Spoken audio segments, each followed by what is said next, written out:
Sejam bem-vindas à nossa aula aqui do curso Jesus Cristo e o seu Evangelho Eterno. Como anúncios, queremos reforçar o nosso convite para que possamos estar aqui no sábado. Nós vamos ter um baile com o tema aí de Harry Potter. Está tendo uma grande movimentação aqui na sede, preparar todas as coisas para receber vocês. Então, por favor, venham participar conosco no sábado às 19h30. Convide seus amigos, comunidade de instituto, para estarem conosco, tá bom? Vai ser muito bom receber vocês nesse baile conosco.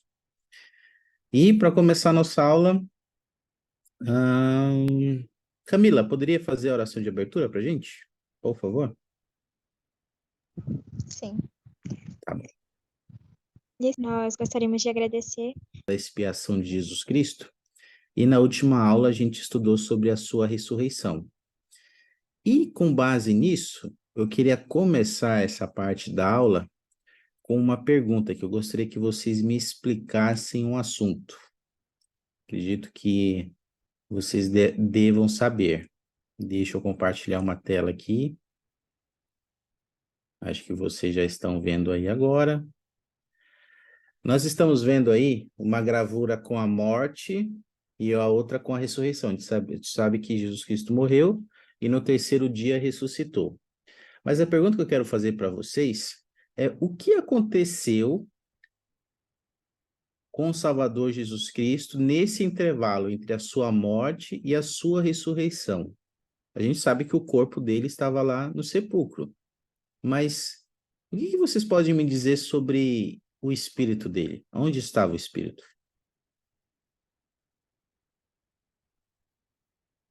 As pessoas às vezes se questionam isso. Nossa, onde é que estava? O corpo estava no sepulcro, mas o que Jesus Cristo ficou fazendo nesses 3 dias? Onde é que ele estava? O que vocês podem me dizer sobre esse assunto?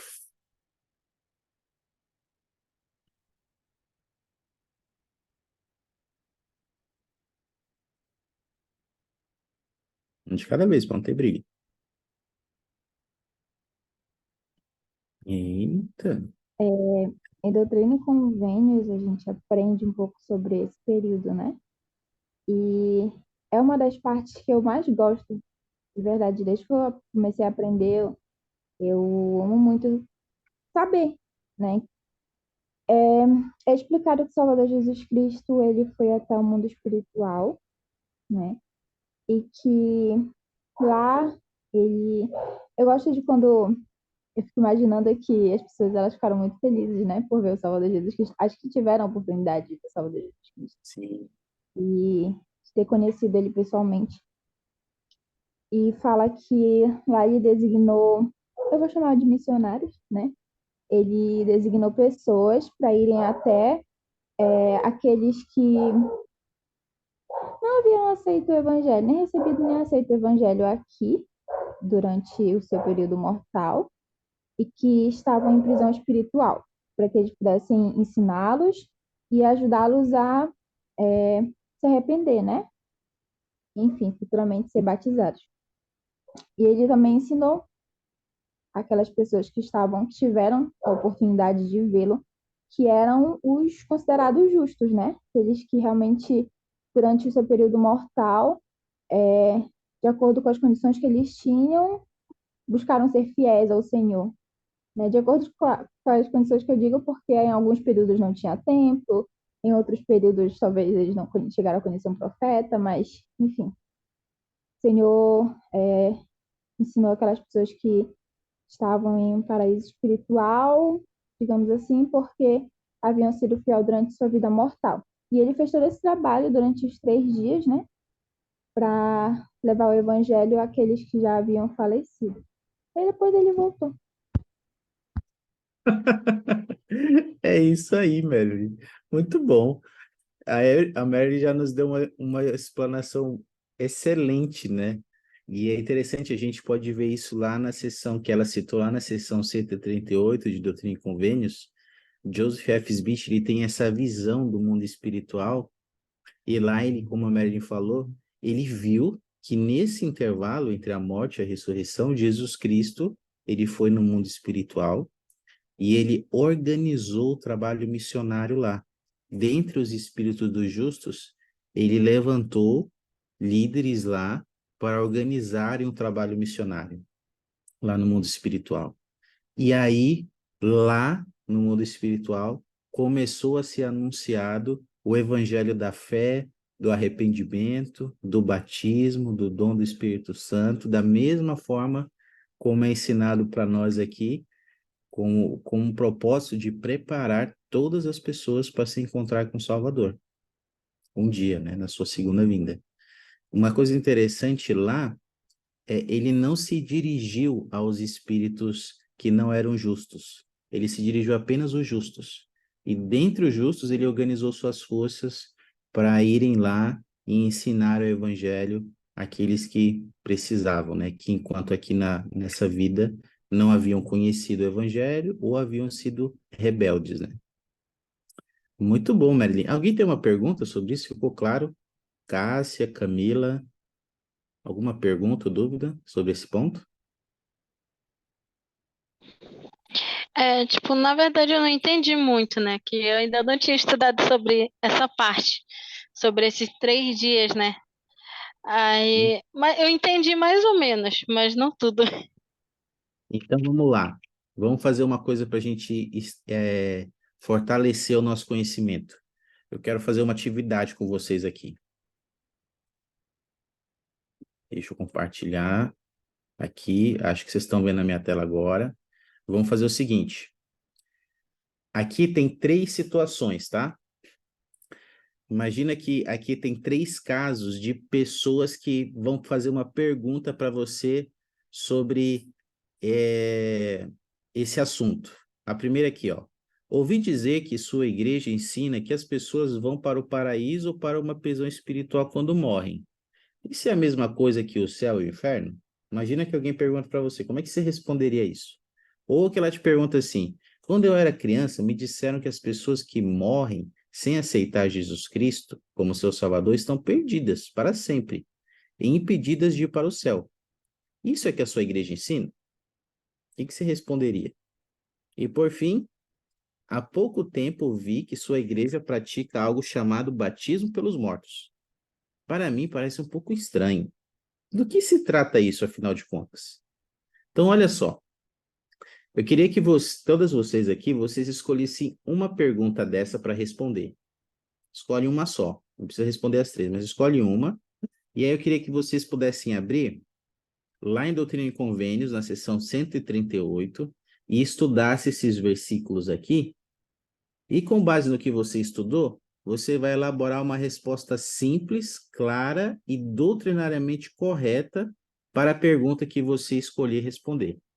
Então, você vai escolher a pergunta que você vai querer responder, vai ler esses versículos e vai elaborar uma resposta simples, clara e doutrinariamente correta para essa pessoa que te fez essa pergunta. Beleza? Combinado? Vou dar 3 minutos aí para vocês fazerem isso, essa tarefa. 3 minutinhos.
Lá então, quem gostaria de compartilhar aí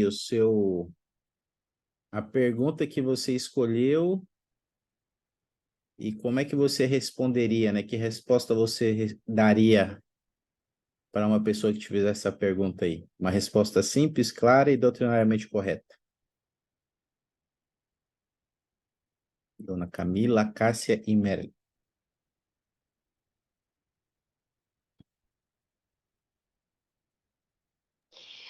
É, como eu falei, né? Mais cedo no seminário a gente falou sobre o batismo vincário.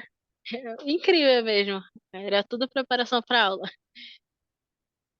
Já me perguntaram, na verdade, o que é que eu fazia tanto no templo. E eu falei assim mesmo para essa pessoa. É, uma palavra bem clara para ela. Eu falei assim mesmo: em vida ou morte você será membro da igreja. Ela ficou me olhando assim e ela não entendeu. E eu peguei e falei para ela sobre o apóstolo Paulo, que também falou sobre o batismo em favor aos mortos.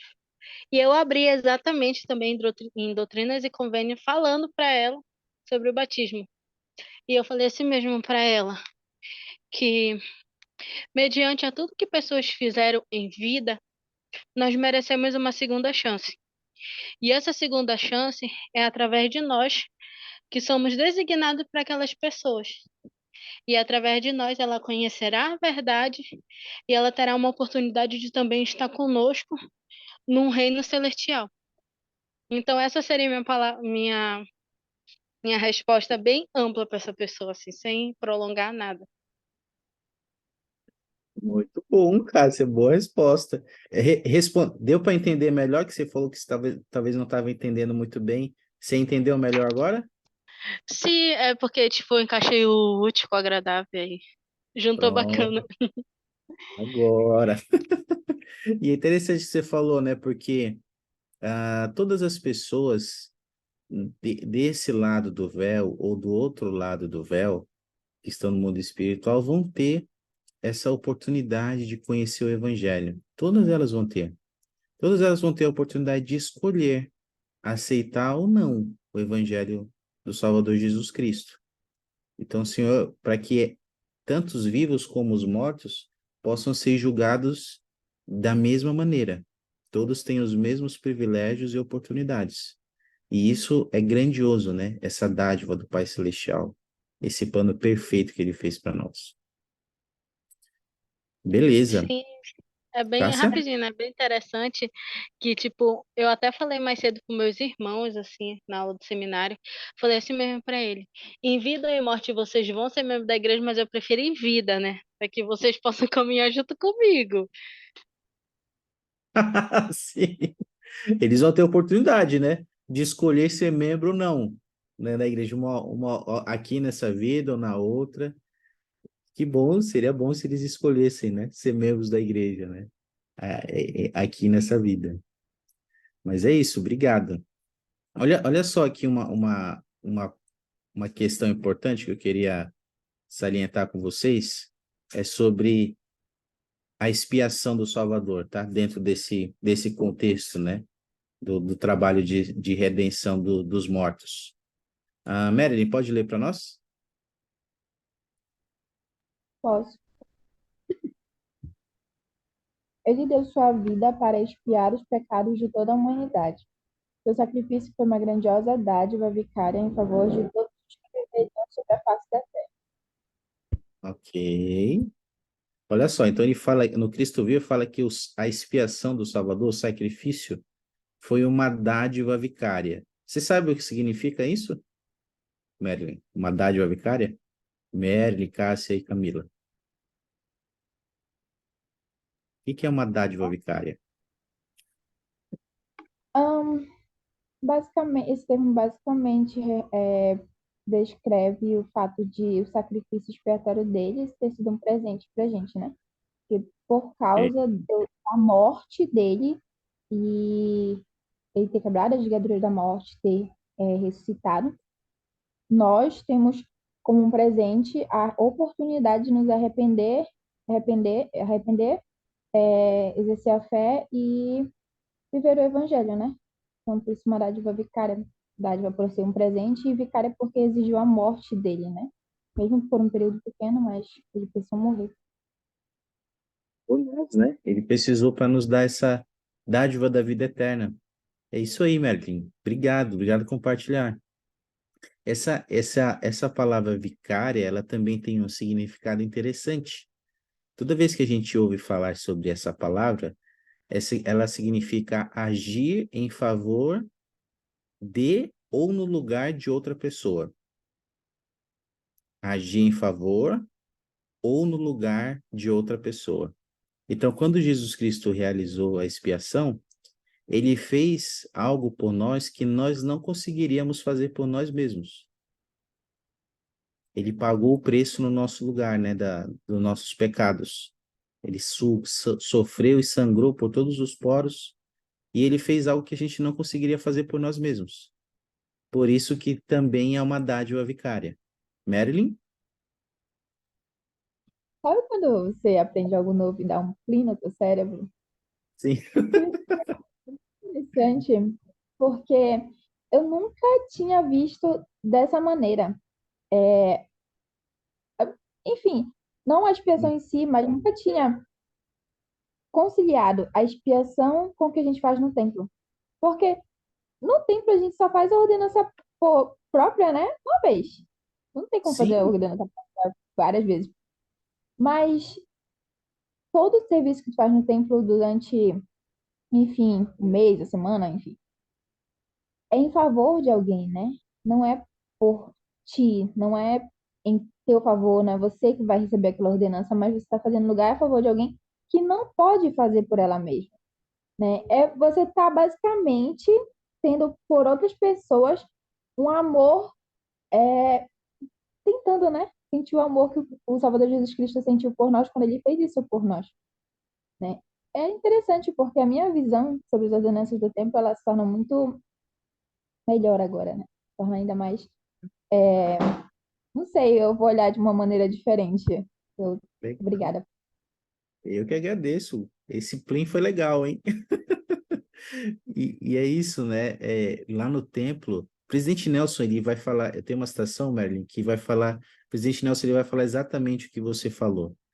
O trabalho que a gente realiza no templo é um trabalho vicário. É como se nós estivéssemos fazendo a mesma coisa que o Salvador fez por nós um dia. Mas nós estamos fazendo por aqueles que estão do outro lado do véu, que não podem mais fazer isso por si mesmos. Eles precisam de alguém para fazer por eles vicariamente. Olha o que o presidente Nelson ensina aqui. Camila, pode ler para nós? O presidente Russell M. Nelson ensinou: ao fazermos pelos outros o que eles não podem fazer por si mesmos, seguimos o exemplo do Salvador, que realizou a expiação para abençoar a vida das pessoas. Obrigado, Camila.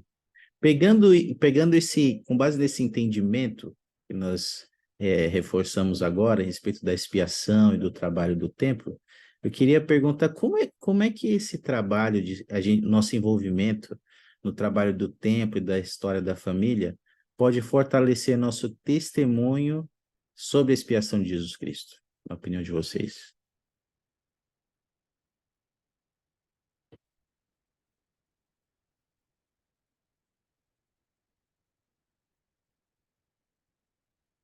Como o trabalho do templo e da história da família pode fortalecer o nosso testemunho da expiação de Jesus Cristo?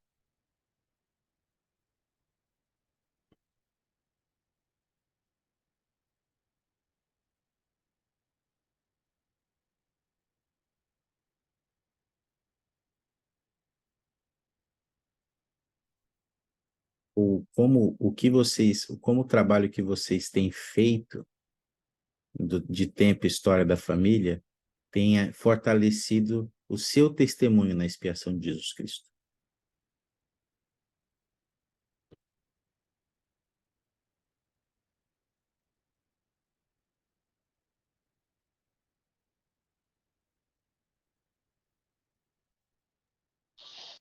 Eu penso assim, né? Quando tiramos um tempo para fazer tudo que sabemos que pode ajudar outras pessoas, o nosso testemunho já aumenta. Eu digo por mim, né? Toda vez que eu tô ali, sabe, é, eu esqueci a palavrinha. Toda vez que eu tô ali indexando, é, eu sinto como se cada pessoa daquela fosse minha família também. E por saber que aquelas pessoas vão ser encontradas por famílias de sangue, né? Para mim é uma coisa inexplicável, porque eles vão ser reconhecidos naquele momento, né? Porque eu digo assim, outras pessoas acharam parentes meus e eu não tenho nem como explicar, né? O quão foi gratificante para mim poder achar meus parentes ali, que eu nem imaginava que eu tinha. Foi muito coisa assim, eu falei, nossa, será mesmo que é meu parente? Fui pesquisar e tudo, e era. E o meu testemunho aumentou ali pelo fato de estar ajudando as pessoas. Saber que tudo que eu estou fazendo, tudo aquilo que o Evangelho de Jesus Cristo está me ensinando hoje, eu não estou deixando nada para depois. Estou fazendo tudo que eu posso agora, né? Porque o meu bispo sempre me fala assim mesmo, Cássia, tu que gosta de fazer as coisas tudo outro dia. Não esquece que hoje a gente só vive hoje. Aí eu fiquei assim, ai, bispo, e eu faço, eu fico doida, mas eu faço. Mas sempre dando o meu melhor. E todas as vezes que eu tô ali indexando, vendo cada nome que às vezes eu não entendo, assim, eu fico, caramba, que nome esquisito. Mas eu sei que é uma pessoa que está se encontrando novamente com essa família. E que futuramente no reino celestial eles vão viver eternamente. E ali, através da árvore, você conhece parentes que você nunca viu na sua vida, mas você sente eles, porque eles também tomaram uma decisão igual você, de estar ali, sendo membros da igreja e fazendo o que é certo. E sabe que muitas pessoas já escolheram, né, Cássia, lá no mundo espiritual, já aceitaram e estão esperando por nós, né, para fazermos as suas ordenanças, né, e esse trabalho de indexação, de pesquisa familiar, ele é vital, né, e quando a gente faz isso, o nosso testemunho da expiação do Salvador aumenta, como você falou, né, porque nós estamos nos tornando salvadores no Monte Sião, estamos ajudando na salvação de almas, né, estamos fazendo algo por nossos irmãos que eles não podem fazer por eles mesmos. Eles precisam de nós da mesma forma como nós todos precisamos da expiação do Salvador Jesus Cristo. Obrigado, Cássio, que a gente possa pensar sobre isso, pensar nas bênçãos, né, de se envolver no trabalho de história da família. Eu queria compartilhar um breve vídeo com vocês, onde os profetas, eles fazem várias promessas para os membros que se envolvem no trabalho de história da família. E eles prometem muitas bênçãos. Então, eu vou compartilhar esse vídeo, eu queria que você anotasse pelo menos uma ou duas bênçãos aí, que são prometidas, que mais chamarem tua atenção. E tenta pensar como é que, se você já recebeu essas bênçãos na sua vida, por se envolver no trabalho de história da família, tá bom? Deixa eu compartilhar aqui. Vocês. Tentar ponderar, anotar duas bênçãos, pelo menos duas que mais chamaram a atenção de vocês, e pondera como é que vocês já receberam ou têm recebido essa bênção na vida de vocês.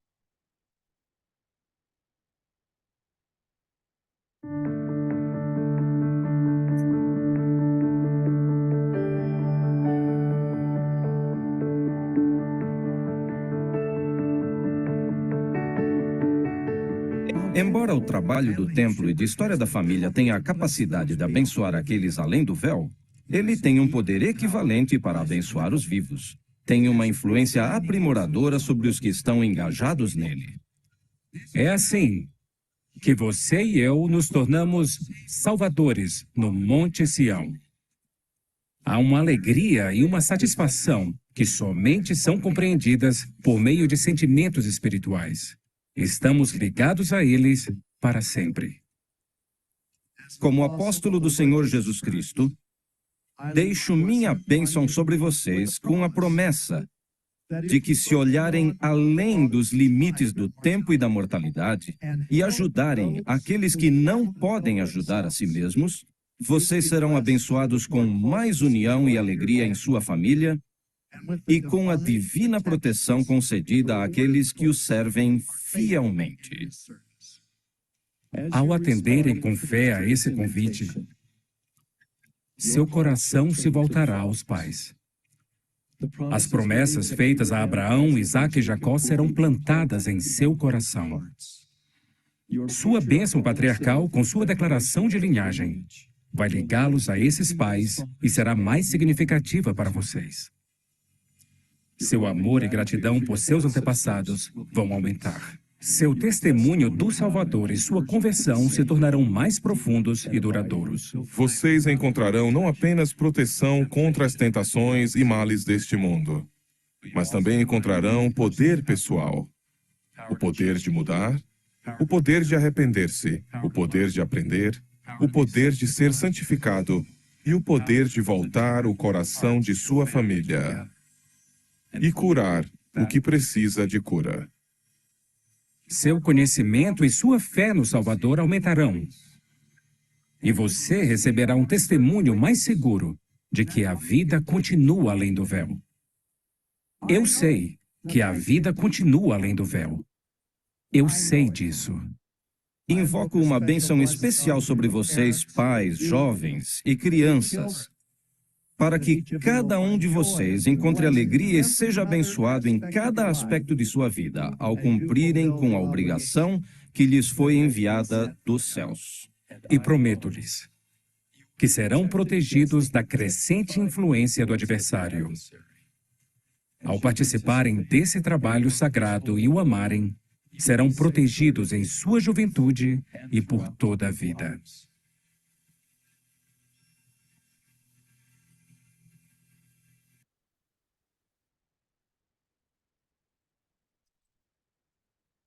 E aí, meus amigos, que bênçãos mais chamaram a atenção de vocês aí, do que os profetas ensinaram? E Desculpa, presidente. vamos lá, Marilyn? Desculpa, achei que tinha acabado de falar. Não, Na verdade, eu reconheci várias, mas duas me tocaram bastante. A primeira foi quando ele disse que o amor pela minha família iria aumentar, né? E a tendência é eu pensar sobre minha família viva, mas eu tenho um testemunho sobre como a história da família ela aumentou meu amor pela minha família que já faleceu, né? Inclusive, acho que metade da minha árvore genealógica são parentes que eu não conheci, não cheguei a conhecer. E alguns deles, na verdade, os pais da minha avó, eu cresci ouvindo a história de que eles eram alcoólatras, abandonaram ela, depois deram ela de porta em porta, ela foi criada por outra mãe, e eu cresci com uma visão deles, assim, de um pouco de ressentimento, sabe? Aquela coisa de alienação parental. E quando eu fiz história da família, quando eu estava fazendo história da família, incluindo o nome deles, da minha árvore genealógica, eu senti que eles são meus avós, né? Eles são meus bisavós. Eles são muito importantes para mim. E toda vez que eu mexo na minha árvore, que eu olho para eles, e na verdade, quando eu fiz a ordenança por eles, eu começou um amor tão grande, né? Que ele é nutrido desde então. Então, hoje em dia, eu amo muito meus bisavós. E eu não cheguei a conhecer eles. E eu não tenho uma visão muito boa deles. Mas eu tenho um sentimento tão forte de que eles me amam também. E de que um dia eu vou poder conhecer eles é, da maneira... E ver um pouco eles da maneira que o Senhor vê. E também, quando ele falou que é, ele sabe que a vida, ela continua depois da morte, né? E a história da família, ela me trouxe um testemunho exatamente sobre isso também, de que a vida, ela continua depois da morte, né? E por mais que eu pense que muitas vezes, eu sempre falo isso com o Gleison, que por mais que eu pense é, que eu tenha tanta coisa para viver, né, e tenho um pouco de medo da morte e tudo mais, eu sei que quando eu morrer, eu vou encontrar pessoas que eu amo muito, e que eu quero muito rever, ou que eu quero conhecer quando eu estiver no mundo espiritual, né? E que eu sinto claramente que uma parte delas aceitou o evangelho, é o sentimento que eu tenho, desde quando eu fiz as ordenanças por elas. E que eu sei que eu tenho a oportunidade de conhecer, eu vou ter a oportunidade de conhecer quando eu partir para o outro lado do véu. Isso me traz tanto conforto, né, de saber que sim, tem vida depois da morte, e que lá também tem minha família, né?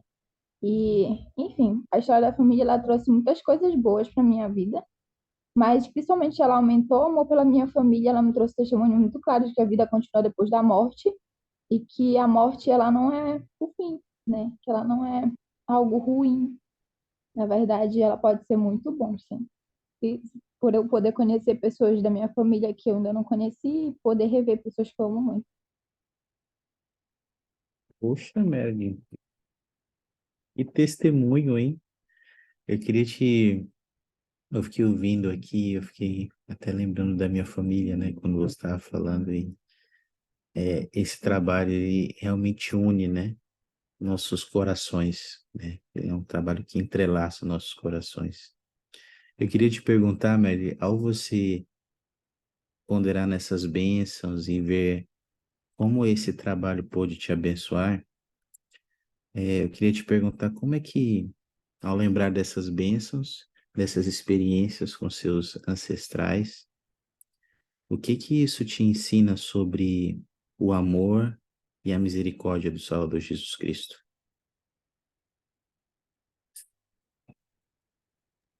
Hum,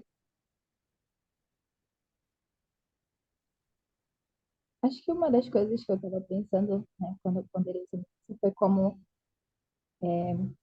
foi dolorosa a expiação por Salvador. A gente fala da expiação, mas a gente não sentiu nem um pingo do que ele sentiu. E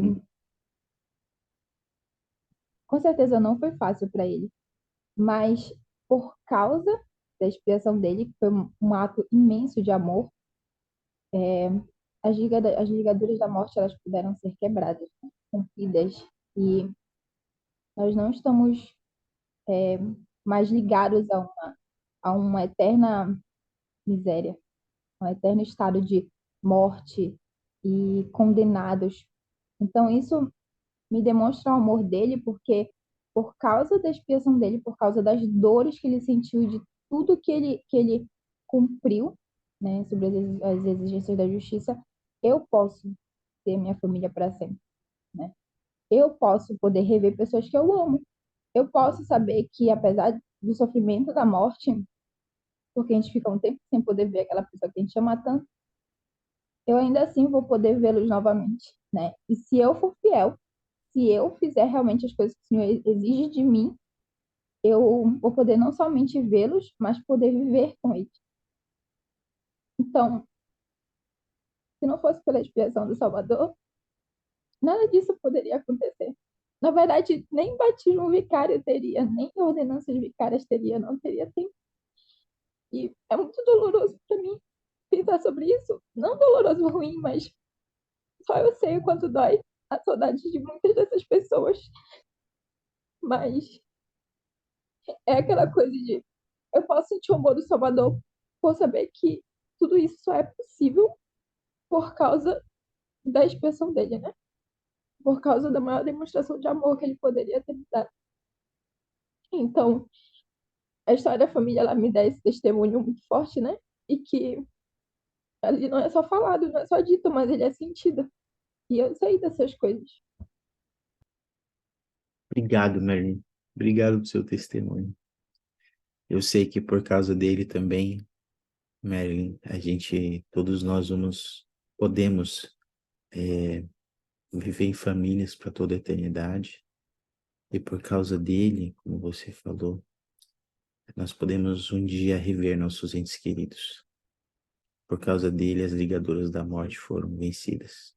O aguilhão da morte foi vencido. E a morte não é o fim. Ela faz parte do plano. E um dia nós vamos rever nossos entes queridos. E obrigado por compartilhar seu testemunho. Eu oro para que todos nós possamos buscar essas bênçãos em nossa vida. Buscar as bênçãos do trabalho de história da família, que são únicas, né? São incríveis.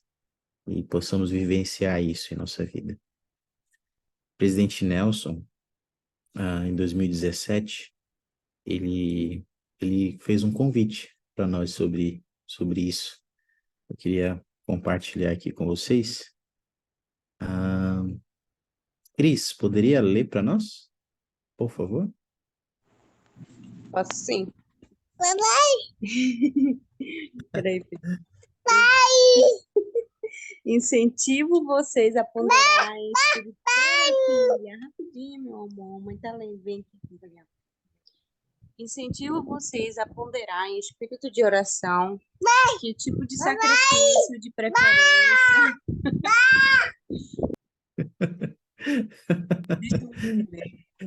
Está Incentivo vocês a ponderar em espírito de oração que tipo de sacrifício, de preferência, um sacrifício de tempo vocês podem fazer para participar mais do trabalho de tempo e história da família este ano. Obrigado, Cris. Esse é o meu convite sobre esse assunto. Na verdade, é um convite do presidente Nelson, né?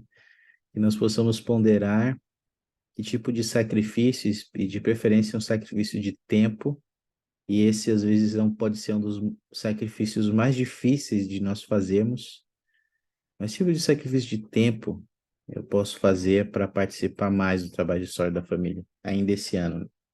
Como a Cássia compartilhou, a gente tem que fazer as coisas hoje, né? Não deixar para amanhã. E eu oro para que todos nós possamos nos envolver de alguma forma, principalmente que a gente possa frequentar o templo, desfrutar dessa bênção que nós temos aqui tão pertinho de nós. Lá a gente pode ganhar ainda mais compreensão e um maior testemunho da importância desse trabalho, tanto para aqueles que estão do lado do véu, como para nós que estamos aqui. Esse trabalho de história da família, o trabalho missionário, tanto desse lado como do outro lado do véu, ele faz parte do plano de salvação, plano de misericórdia, um plano que mostra uma característica do Salvador, como o bom pastor.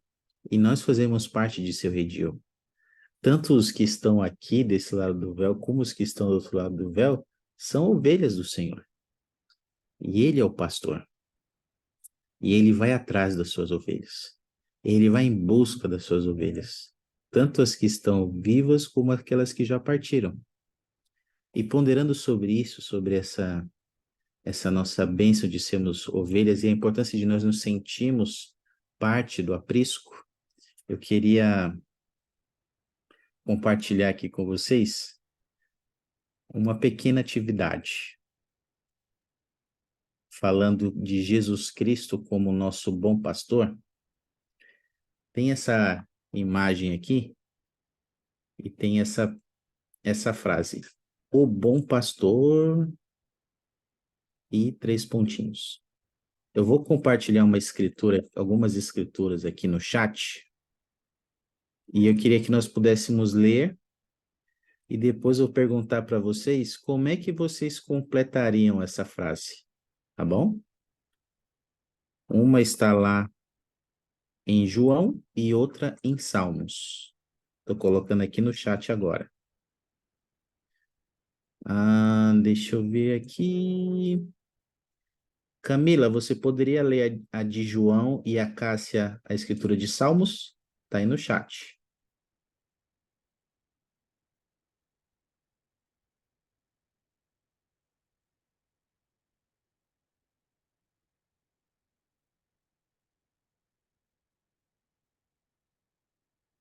Ela não escuta, câmbio? Acho que a Camila está ponderando. Cássia, tá me ouvindo? Tô ouvindo, porque meu celular bugou aqui. Pronto, Camila chegou também. Camila, você pode ler a escritura de João? Tá no chat. João 10, 11, 14. E a Cássia lê Salmos 23, de 1 a 4. Estão no chat, tá? Eu sou o bom pastor, dá a vida pelas ovelhas. Eu sou o bom pastor e conheço as minhas ovelhas, e das minhas sou conhecido. Ok. Salmos agora. O Senhor é meu pastor, nada me faltará. Deito-me faz em verdes pastos, guia-me. Meu Deus, minha vista tá horrível. Guia-me mansamente em águas tranquilas, refrigera minha alma. Guia-me pelas veredas da justiça por causa do seu nome. Ainda que eu andasse pelo vale da sombra da morte, não temerei mal algum, porque tu estás comigo. A tua vara e o teu cajado me consolam. Obrigado, Cássia. Agora, com base nessas escrituras que nós lemos, como é que vocês completariam essa frase? Para ela ficar pessoal para vocês. O bom pastor. Eu gosto de o bom pastor dá a vida pelas ovelhas. Opa! O bom pastor dá a vida pelas ovelhas. E, Camila, por que isso é significativo para você? Saber que o bom pastor dá a vida pelas ovelhas. Eu acho que porque se ele não tivesse dado a vida dele, nós não teríamos a oportunidade de desfrutar as bênçãos que nós temos agora, né? Como nós sabemos, o arrependimento. Nós temos a oportunidade de errar todos os dias, mas por meio dele ter dado e nos tornar pessoas melhores. Então, eu amo muito a oportunidade que o Salvador nos deu de ter dado a sua vida. Mundo, né? E nos deu uma oportunidade. E ele deu a vida dele, a gente pode pensar, ele deu a vida pelas ovelhas. Mas a gente pode pensar que ele deu a vida dele por cada um de nós individualmente. Pela ovelhinha Camila, ovelhinha Merlin, ovelhinho Fábio, deu a vida dele individualmente por cada ovelha, para nos dar uma oportunidade. Obrigado, Camila. Que mais? Quem tem outra ideia? Como é que você completaria essa frase? O bom pastor.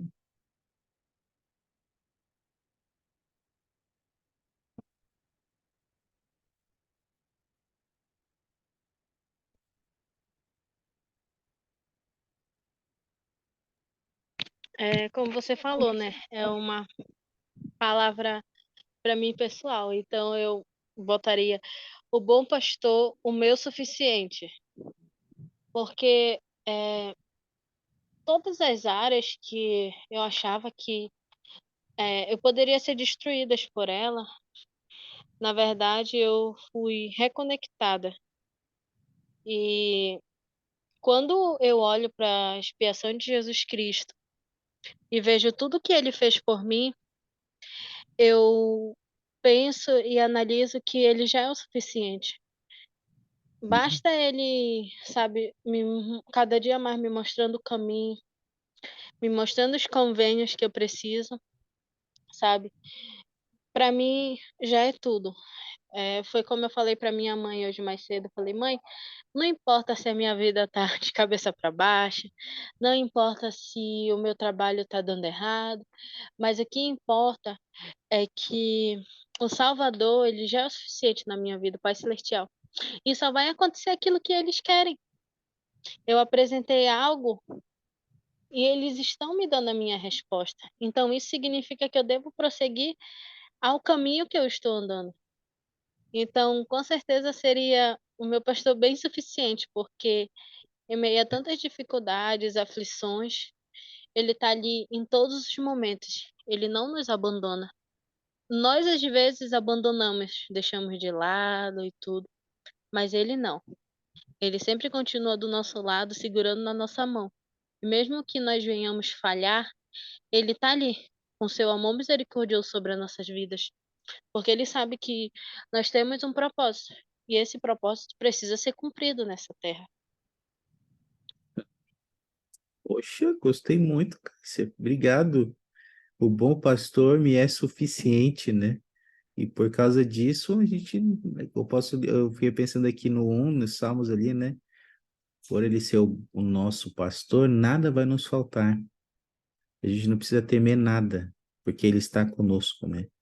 Que bom pensamento, né? A gente lembrar sempre. O bom pastor me é suficiente.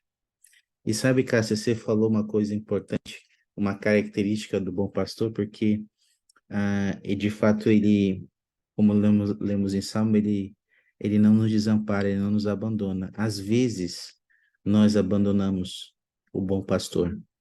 E sabe que cada um de nós também somos pastores. Ele nos chamou para cuidar das suas ovelhas. E tem várias formas de nós sermos pastores e ajudar aquelas ovelhas que não estão no redil. Por exemplo, quando o Salvador conversou com Pedro na praia depois da ressurreição, ele apontou para os peixes e falou: Pedro, ama-me mais do que esse? E o Salvador falou: Sim, Senhor, tu sabes que eu te amo. Então ele falou: Apacenta minhas ovelhas. E todos nós fomos chamados para apacentar as ovelhas. A gente pode fazer isso de várias formas, de ir atrás dessas que talvez deixaram o rebanho. Uma dessas formas é a ministração. Todos nós aqui temos essa designação de ministrar aquelas ovelhas que não estão no redil para que elas possam sentir o amor do bom pastor por nosso intermédio. Então, com base nisso, com esse pensamento, eu queria propor um estudo de caso com vocês aqui, tá bom? Apesar que nós estamos aqui só em irmãs, mas aqui o estudo de caso é um rapaz, mas vamos pensar que é uma moça aqui, ou uma irmã, tá bom? Deixa eu ver aqui. Marilyn, você pode ler para nós? Posso? Imagina, aí você troca o João pela Maria, viu? Você foi solicitado a ministrar a Maria. Por isso, você entra em contato com ela pelas mídias sociais e pede para encontrá-la. Ela responde com a seguinte mensagem: Não precisa vir me visitar. Tentei ir à ala no ano passado e não me senti à vontade. Não me encaixo, nem sinto vontade de pertencer à igreja. Não precisa desperdiçar seu tempo comigo. Eita. O que vocês fariam aí? O que vocês responderiam para Maria, de vocês na qualidade de pastores aí dela, e ela dá essa resposta para vocês? O que vocês fariam? O que vocês fariam? Que resposta vocês poderiam dar a ela, pensando nesse encargo que nós temos de sermos pastores? E aí, que resposta dariam e o que fariam como pastoras?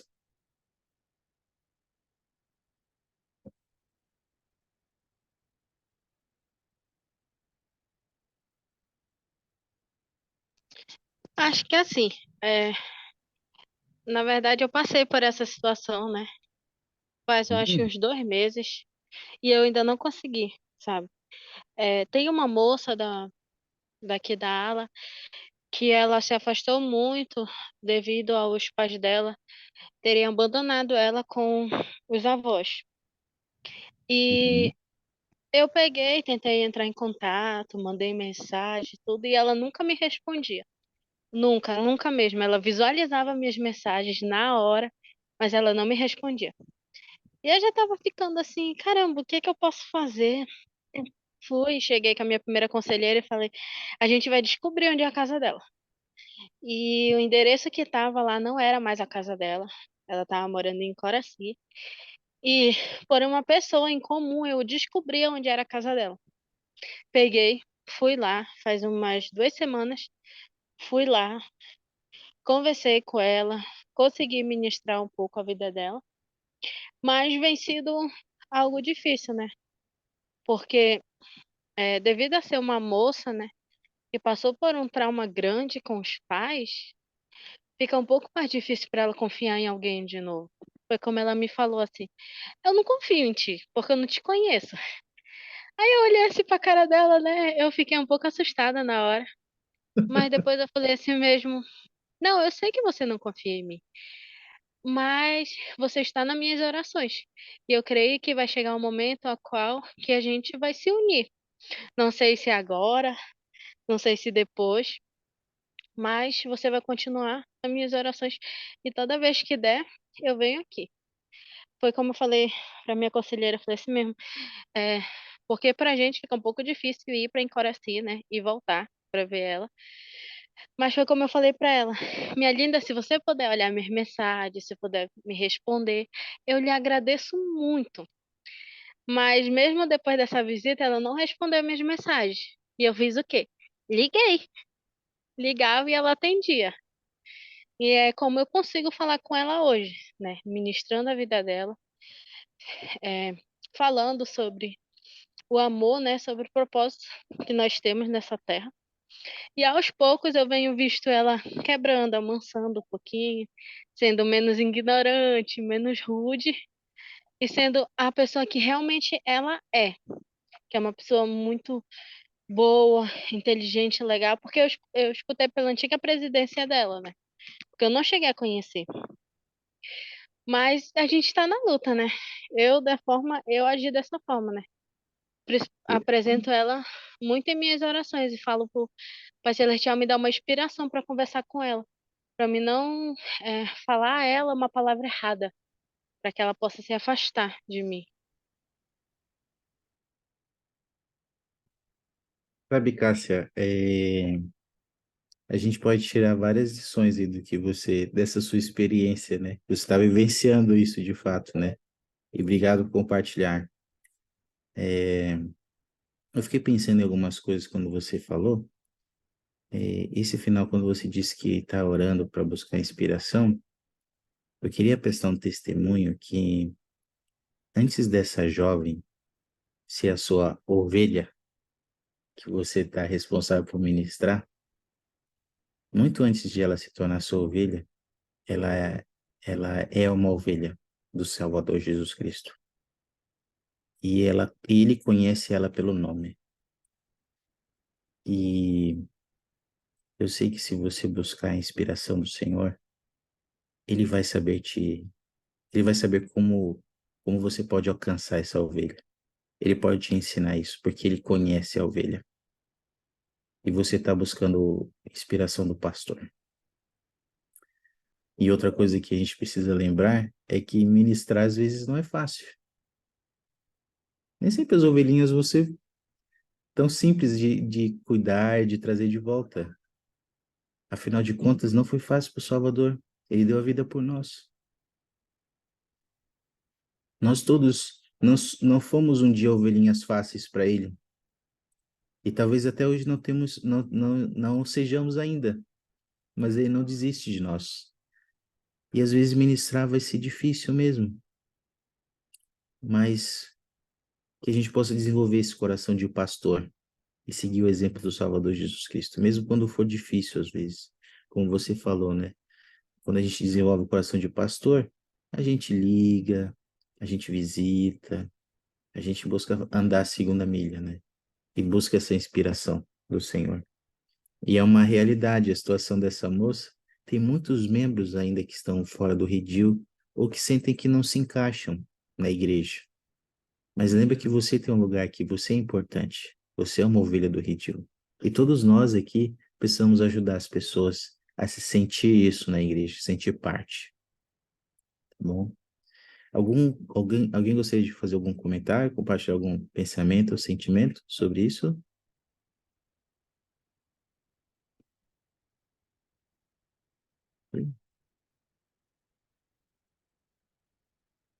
Eu queria fazer com base nesse estudo de caso, no que a Cássia compartilhou conosco, eu queria compartilhar aqui com vocês uma gravura.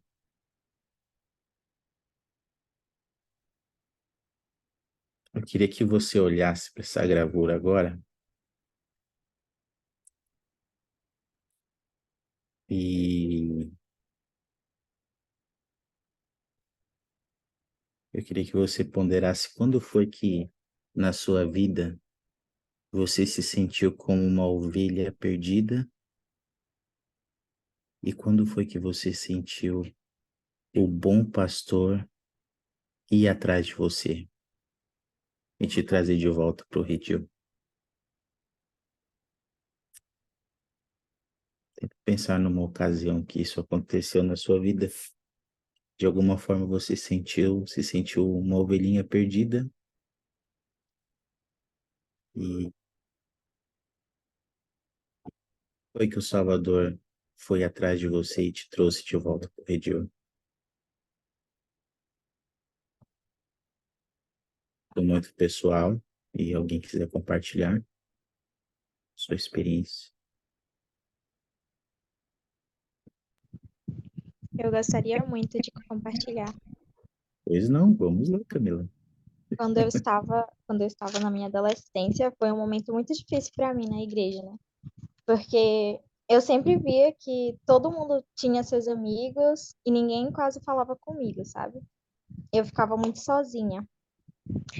E aquele momento eu me senti muito abandonada, mas eu sou muito grata ao Salvador pelas minhas guias, porque elas sempre estavam ali se esforçando para me fazer permanecer forte.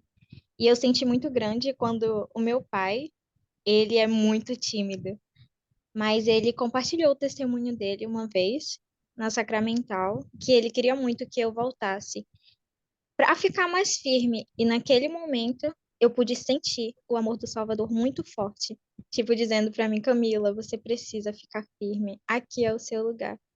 E nossa, foi um momento maravilhoso para mim. E como eu sou grata por sentir que o Salvador ele sempre vai buscar suas ovelhas, independente da situação em que nós estamos. Camila, experiência. Obrigado por compartilhar. Eu poderia te perguntar, Camila, ao lembrar dessa experiência, o que essa experiência, essa circunstância da sua vida, o que isso te ensinou sobre o Salvador Jesus Cristo? Pergunta maravilhosa. O que essa experiência me ensinou é que ele realmente vive. E não só que ele realmente vive, mas a partir desses momentos eu comecei a ver o Salvador como o meu irmão, sabe? E o meu melhor amigo, porque às vezes a gente só pensa assim, ele é o Salvador. E às vezes apenas isso. Mas não, não é só isso. Ele é o nosso irmão. E quando nós precisarmos, ele vai estar lá. Eu posso testificar que realmente, se você precisa de um carinho, de um abraço do seu Salvador, ele vai estar lá e ele vai abraçar você. E é maravilhoso. Poxa, eu queria juntar meu testemunho ao seu, Camila, e dizer que eu sei que Jesus Cristo é nosso amigo, que Ele está lá para nós.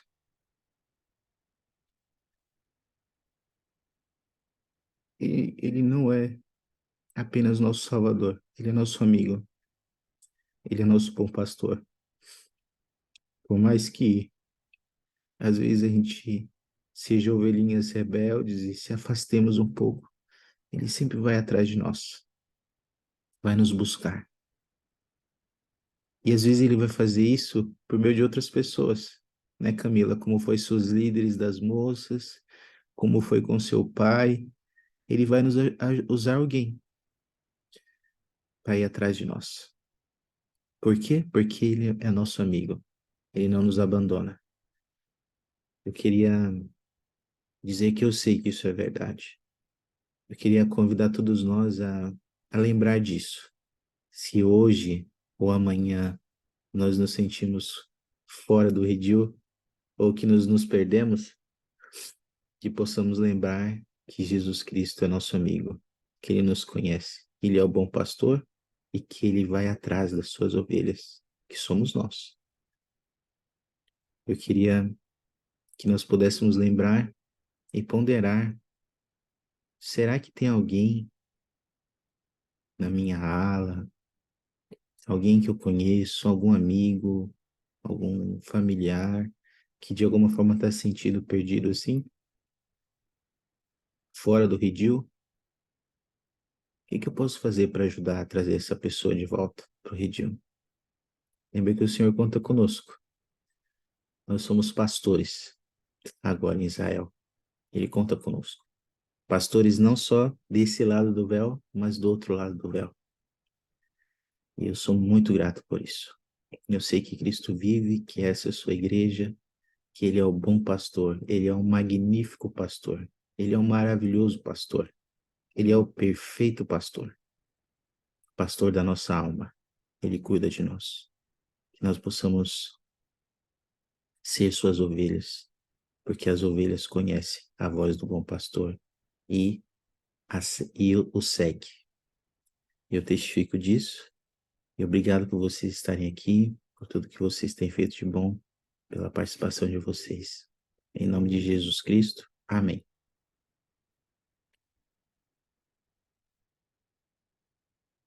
Nossa próxima aula será as lições 21 e 22. Ouvir a voz do Senhor nos últimos dias e participar com Jesus Cristo da restauração contínua.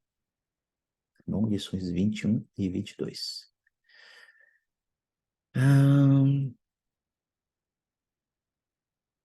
Marilyn, poderia fazer a oração de encerramento para a gente? Por favor. Bom,